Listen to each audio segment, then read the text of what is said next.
Now, first and foremost, I'd like to clarify that counseling is not about giving advice. So a lot of people have this interpretation that when they seek counseling or talk to a therapist, they expect the counselor or the therapist to give them advice and to tell them what to do.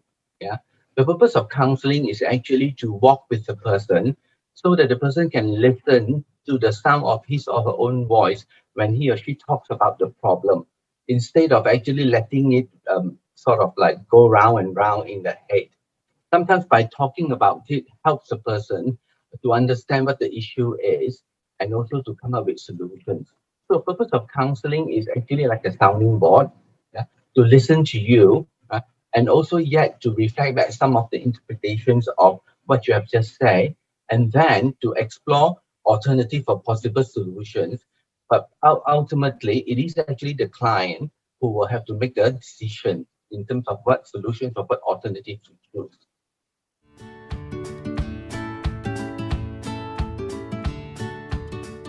Grief recovery is about helping individuals to cope with significant losses in their lives. When we talk about significant losses, we tend to think in terms of death of loved ones, although it is one of the losses. But in life, we actually experience many types of losses, including loss of jobs, loss of identity. When we move to another place, it's also about loss of friendships, loss of relationships. So all these losses which are significant to us, yeah. Grief recovery's aim is to help each individual to be able to complete the grief for all these losses so that it will help them to move on.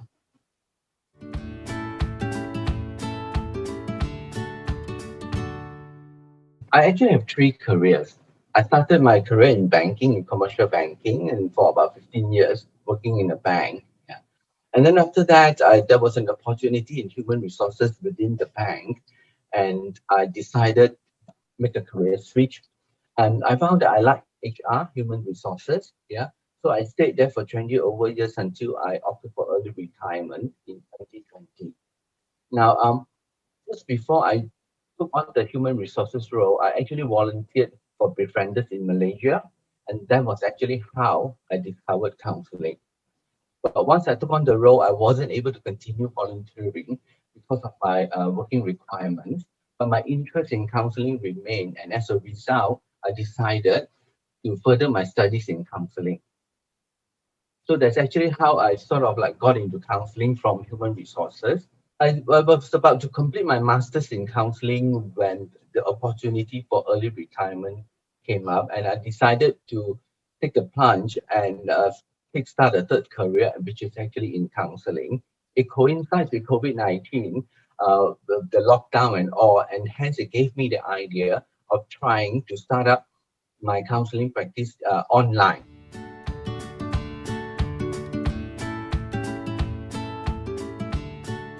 After working in the financial services industry for so many years, for 30 over years as an employee, yeah, I think coming out to set up my own online counseling practice as an entrepreneur is challenging.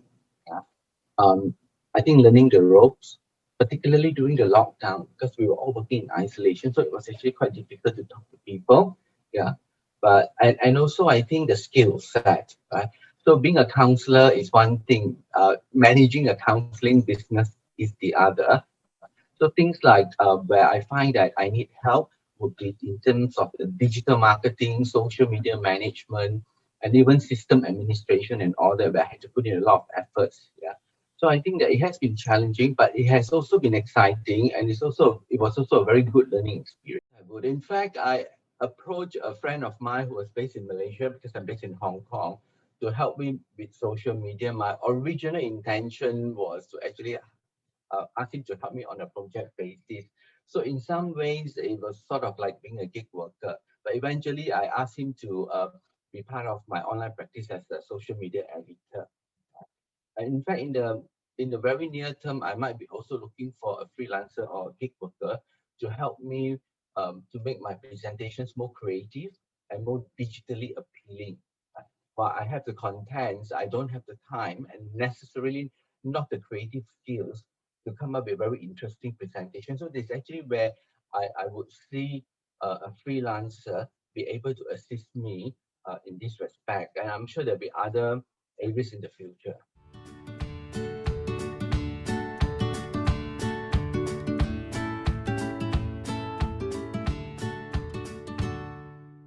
Both are important, to be honest. Yeah, when you hire anyone, whether it's permanent or gig worker, I think talent and skills are critical to get the job done, right?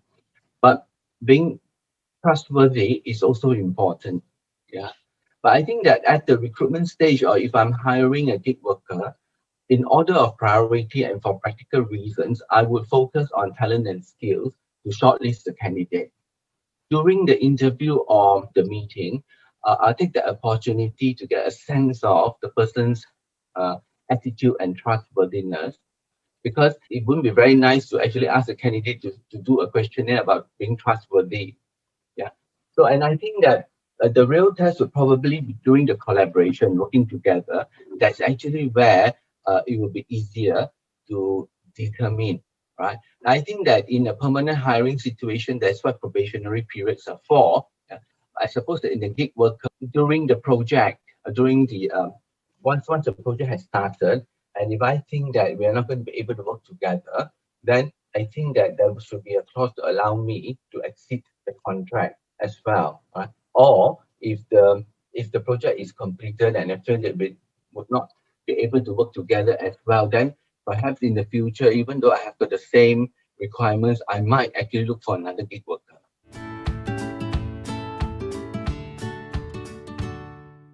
I think COVID-19 has accelerated remote working and taken it to the next level, right? And show that it can work. So I think that remote working is here to stay now and for the future. I think what we need to look out for is to ensure that individuals who work remotely also do not work in isolation, because the need for human contact still remains for people. And it's also important to ensure that there is no what we call virtual burnout.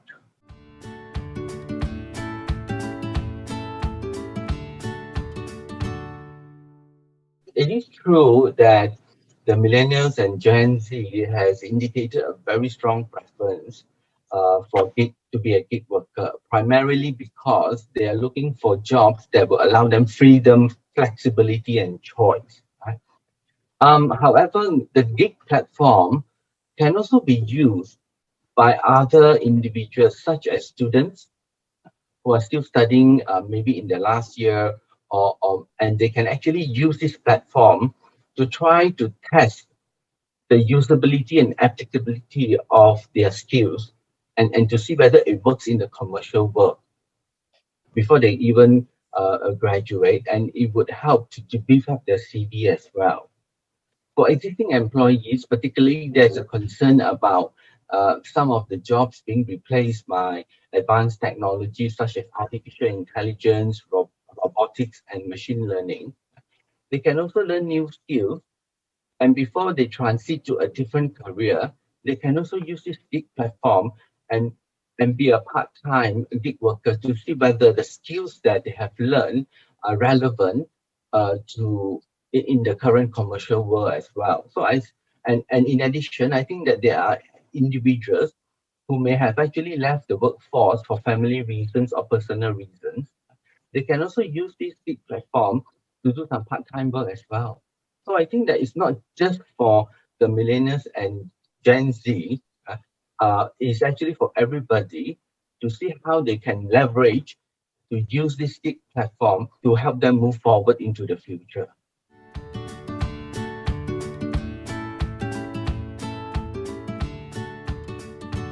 I think COVID-19 affects everybody. Yeah. So I think that self-care is important. So if anyone or any individual is feeling really stressed or feel overwhelmed, it is important to actually seek support or ask for help. Because overall well-being and mental health is very important. Right? Now, specifically for the gig worker, yeah, being a gig worker or freelancer means that you are self-employed. So therefore, you should actually have an entrepreneurial mindset and plan ahead in terms of financial and medical. So medical coverage is important. Financial planning is also important in terms of contingency and investment for retirement or for the future.